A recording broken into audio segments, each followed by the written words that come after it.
lesson about screen resolutions. I did not get a chance to do this before we left on our enforced removal from the classroom. So let's take a quick look at this handout. I'm including with this video. So I'm going to share my screen. There we go. And I'm going to jump over to my handout. So this is the handout I just included and just created for you folks. This includes all the major screen resolutions. So you may ask, well, why do we really care about this? But as web designers, one of the things we have to do is really make sure we are building pages that will look good on different types of devices. So this really does give you a pretty good idea of what kinds of different devices we're talking about. All the way from the watch, the Apple Watch, which is sort of a lousy little 184 by 224 resolution, that's in pixels, all the way up to the web resolution, which is a 1920 by 1080. And the actual resolution of most larger monitors, like the one I'm on right now, which is a 27-inch, can go much, much higher, could go double that.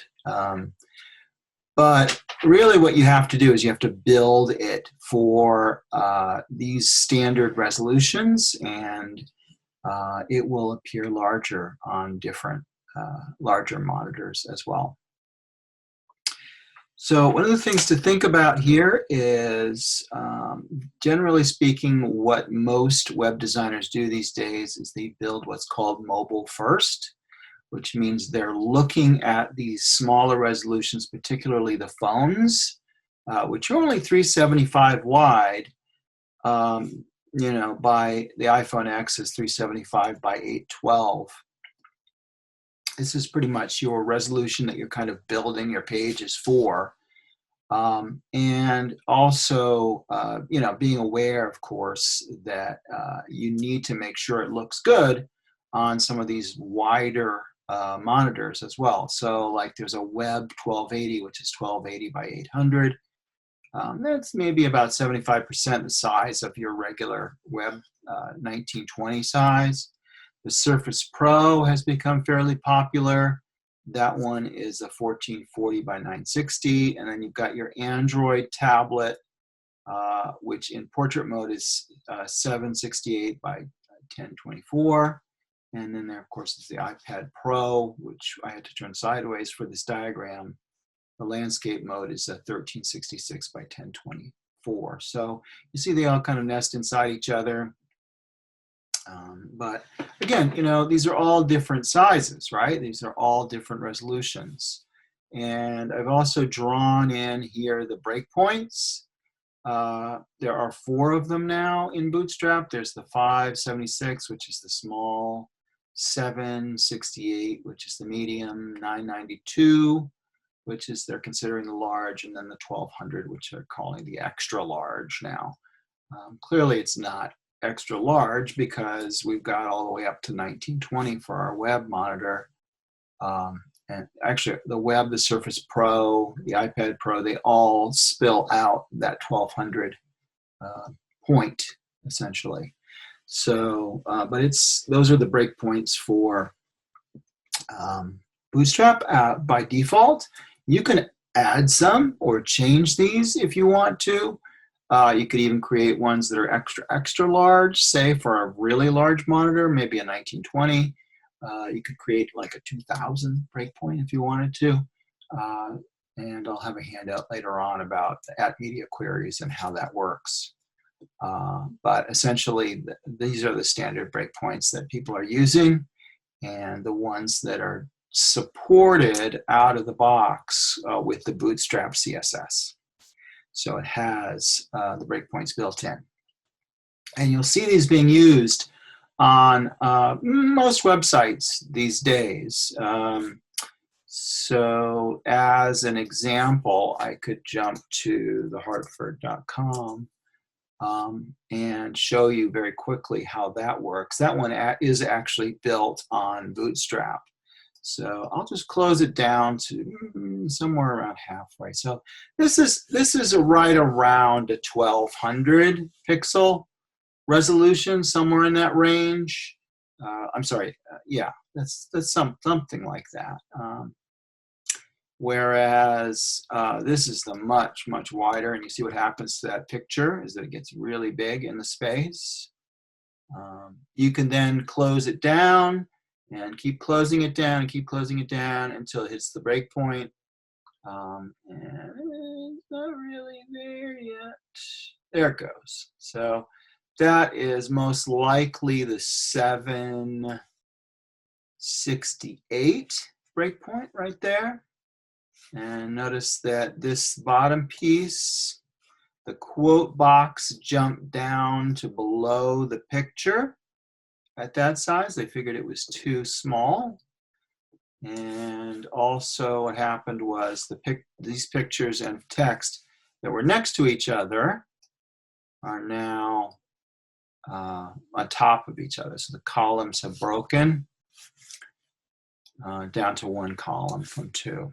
And then you can keep closing it down until you get something that looks kind of like it would on an actual phone. And that's basically just reduced the overall width. It looks like the headline disappeared. So let me scroll up again. There's the headline. We're here to help people achieve amazing things. And if it hits a certain breakpoint here, which is probably the close to the 576 breakpoint, it disappears completely. There's no headline. So this is a good example of people playing around with it and sort of looking at it from a mobile perspective. This is what the mobile looks like. And what designers do these days is they build it with the mobile in mind to begin with, and everything else is just gravy. So they are not thinking of this massive experience on a huge monitor or even a 1920 1080. They are thinking about it in terms of what does it look like on the phone. And you want to maximize that experience to start with, and then everything else, again, becomes an enhancement, so to speak. So keep that in mind as you're working on your sites. You need to be constantly doing exactly this in your previews. When you look at them in the browser and preview them, close the windows down, take a look at how it looks on the smaller monitors, okay? Now, one other thing I quickly want to show you is the second page of this document. And this is the standard Bootstrap grid. This is what I was trying to draw out the other day on my whiteboard. But essentially what you see here is you see the standard grid. This is 1200 pixels wide. So from this outer left blue line to this one that's on the right side, they're calling that the 1200 pixels. Notice that it's 12 columns across, and you've got a gap of 30 pixels in between each of the columns. This shows you very well how it looks when you've got 2, 3, 4, 6, 8, etc. in terms of taking up various columns. So you can decide what the breakdown is, but you can use it under any of these circumstances. If you could even do 12 columns wide if you wanted to, although it would have a tendency to be quite narrow, quite small columns. Okay, so I think that's about all I have for you for this one. Keep your mind on resolution. It is an important thing. You may want to take a look even at what the resolution is of your monitor that you're working with. But feel free to make sure you're checking your website designs, particularly the Eastchester project, on a variety of different monitor resolutions. Okay.